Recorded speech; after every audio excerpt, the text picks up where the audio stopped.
Oi, pessoal! Começando mais um bimestre.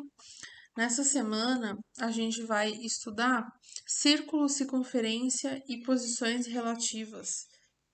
Quero começar mostrando aqui para vocês coisas bem importantes sobre a circunferência e o círculo e começar dizendo que são elementos diferentes, tá? O círculo, ele possui área, ele é o preenchimento, né, da circunferência, ele é a região delimitada pela circunferência. Por isso que ele está pintado aí, porque círculo é uma região, tá? Circunferência é essa linha que delimitaria a região do círculo, né? Então a gente diz que circunferência ela possui um comprimento. Tem gente até que chama de perímetro também, né? Eu prefiro chamar de comprimento. E a gente consegue calcular o comprimento por essa fórmula que eu coloquei aqui para vocês. Opa, deixa eu grifar. Essa fórmula aqui, ó, é a fórmula para a gente encontrar o comprimento. Então, esse C é de comprimento. E aí, o 2 vezes. Tem vezes aqui, tá, gente? Eu não coloquei porque não precisa, mas tem vezes aqui. Nessa outra fórmula aqui também. Já vai falar dela. Essa 2πr, então, só para você saber, é o seguinte: o número π, essa letra grega que está aí no meio, tá?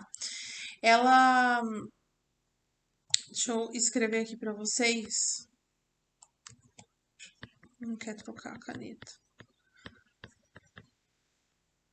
O número π é uma letra grega e ele representa um número 3,14 aproximadamente. Por que aproximadamente? Porque esse número π ele tem milhões de casas decimais. Obviamente, a gente não vai trabalhar com todas e nem sequer muitas. A gente vai trabalhar com duas, que é o 14, né? 3, e daí as casas decimais que a gente vai trabalhar 14. Esse número π, ele sempre aparece no estudo de círculo, circunferência, curva e tudo que tem alguma coisa arredondada, esse número sempre aparecia. Então, nos primeiros estudos feitos, eles perceberam que ele era praticamente uma constante, né? Ou seja, um número que não muda nos cálculos de elementos curvos, tá? E círculo e circunferência também estão incluídos nisso aí. Então, você pode ver que ele vai aparecer aqui na forma de comprimento, então, duas vezes esse π vezes o raio, tá? O raio, gente, eu queria mostrar para vocês aqui, vou fazer de amarelo também. O raio, ele sempre vem do centro até a linha da circunferência, essa medida que a gente chama de raio, tá? E no círculo também, tá? Não é porque a região tá pintada que ele não vai ter raio, ele também tem um raio, certo? Então, é este raio ali que aparece aqui, ó, nas duas fórmulas, tá? E C de comprimento, 2 é o 2 mesmo, sempre vai aparecer na fórmula, daí vezes esse π, que a gente vai chamar de 3,14 sempre, aproximadamente, vezes o raio que você tiver na sua circunferência.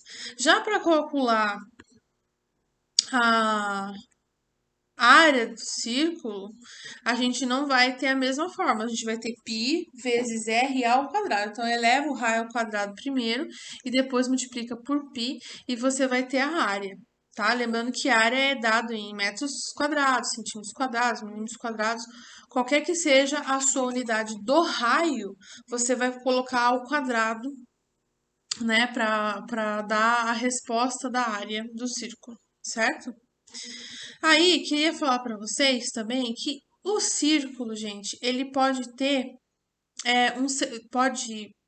a gente pode cortar uma fatia, vamos dizer, né, desse círculo, e isso aqui a gente vai chamar de setor. Essa parte amarelinha ali é como se fosse uma fatia de pizza. Eu queria ter feito mais retinho ali, só que não deu, tá? Mas a gente vai chamar de setor circular, tá? Esse setor circular a gente poderia também colocar a fórmula para calcular a área dele e tudo mais, não vem ao caso agora, só quero que você saiba que sim, existe esse tipo de corte aí no círculo e chama-se setor circular, tá? Se você fizer um corte de um círculo bem passando aqui bem pela metade, tá? você vai ter essa parte toda aqui de cima, né? Você vai ter um semicírculo, certo? E isso me lembra de dizer para você coisas sobre a circunferência também, tá? Então, eu queria falar para vocês aqui bem importante, coisas bem importantes de nomenclatura, tá? Vou pegar aqui o amarelo, cor amarela, e vou falar para vocês elementos de uma circunferência. Então, a primeira coisa que eu posso ter aqui é o raio, tá? E é bem importante você saber exatamente o que é o raio, porque a gente também pode ter, passando pelo centro, dois raios. E se esses raios estão, né, dessa forma aqui que eu coloquei, ou seja, passam pelo centro e eles são alinhados assim, ó, eu já tenho o diâmetro. Então, vou colocar aqui diâmetro, tá? São dois raios, aqui só tem um. E é bem importante você saber que o diâmetro, tá? É o dobro do raio. Então, dois raios dá um diâmetro, tá? Isso aqui é super, super, super importante. E o diâmetro, ele é chamado de corda. Por quê? Ele é uma corda especial, né? Porque se você sai de um ponto da circunferência e vai até o outro, você tem uma corda. Só que o diâmetro, ele saiu de um ponto da circunferência e chegou no outro passando pelo centro. Então, ele também é uma corda, mas é uma corda especial que a gente chama de diâmetro, tá? O centro da circunferência, gente, é muito importante também você saber o que que é, né? O centro da circunferência é o ponto que tem distância de qualquer ponto da linha da circunferência, é o mesmo, né? Então, se eu colocar um ponto aqui, se colocar um ponto aqui, se colocar um ponto aqui, se colocar um ponto aqui, pontos que pertençam à circunferência, ele vai ter a mesma distância. Então, esse é o centro da circunferência, dele depende o raio, o diâmetro, só a corda que não, porque ela não passa pelo centro, uma corda qualquer, né? Mas o raio e o diâmetro que passam pelo centro dependem dele, certo? E também a gente pode ter o arco. O arco é o quê? É de um ponto a outro da circunferência, o que a corda faz é a mesma coisa que o arco vai fazer, só que ele não vai passar assim por dentro, ele vai ficar em cima da linha. Então, o arco é como se fosse a bordinha da pizza, tá? Que nem a gente viu aqui, ó, deixa eu arrastar aqui para vocês. Essa parte aqui, ó, né, da pizza, não parece uma fatia de pizza? Se você pegar só a bordinha, só o que tá passando assim em cima da linha, você vai ter o arco de circunferência. Então, esses elementos que eu coloquei aqui para vocês em amarelo são muito importantes de você saber e também de você bater o olho numa figura, num desenho e identificar cada um, tá? Queria mostrar para vocês também coisas muito importantes sobre posições relativas, tá? Então, o que que eu quero falar para vocês sobre isso? A gente tem posição relativa entre ponto e reta, tá? O que que é ponto e reta? É simplesmente você tem lá uma reta R, né, que eu coloquei aqui, ó, e um ponto P. Esse ponto é externo à reta e pronto, né? Não tenho o que dizer. E no outro caso aqui, ele é pertencente à reta, porque ele tá bem em cima da linha da reta, tá? Mas eu quero chamar mais atenção para as outras duas, né?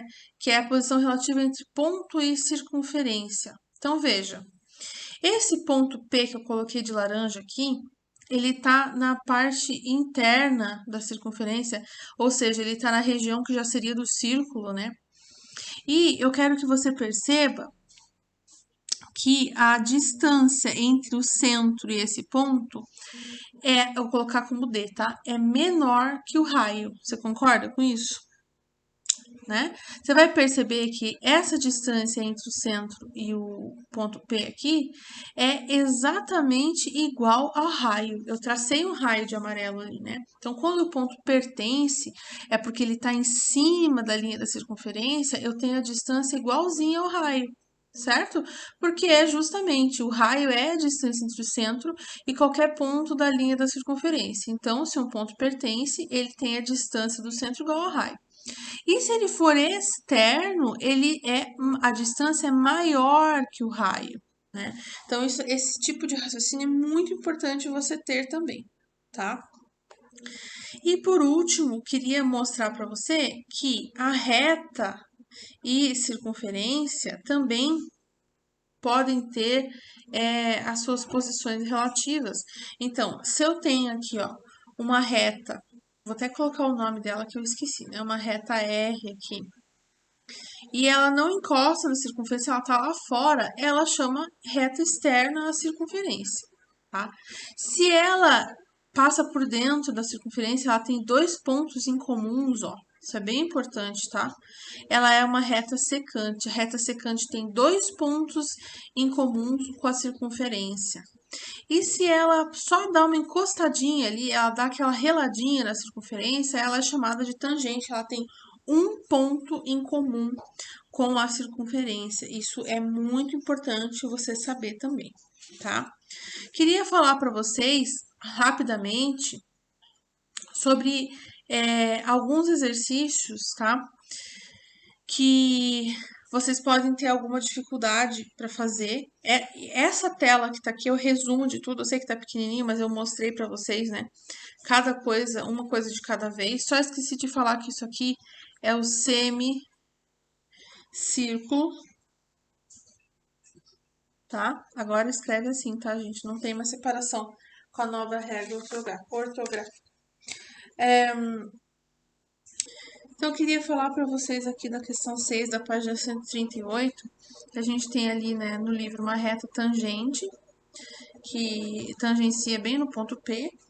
E aqui a gente tem o raio e ele fala, né, que esse ângulo aqui, ali no livro, ele não tá dizendo que é 90 graus, ele tá falando que é 5x sobre 2 mais 30, né? Mas você pode igualar isso aqui a 90, porque uma reta tangente sempre é perpendicular ao raio. Então, esse é o pulo do gato dessa questão. Você pode igualar a 90, porque uma tangente é sempre perpendicular ao raio. Fazendo essa igualada aqui, aliás, igualando dessa forma, você vai conseguir achar o x tranquilamente, que é o que ele quer, tá? O mesmo raciocínio use para a questão 7 também, que você vai conseguir fazer, ok? Então, assim, gente, façam os exercícios do livro que eu pedi e assistam esse vídeo aqui, principalmente lá no início, onde eu coloquei os conceitos para vocês, mais de uma vez se for necessário, tá bom? Dessa forma, vocês não vão ter tanta dúvida, tá bom? Até o próximo. Tchau.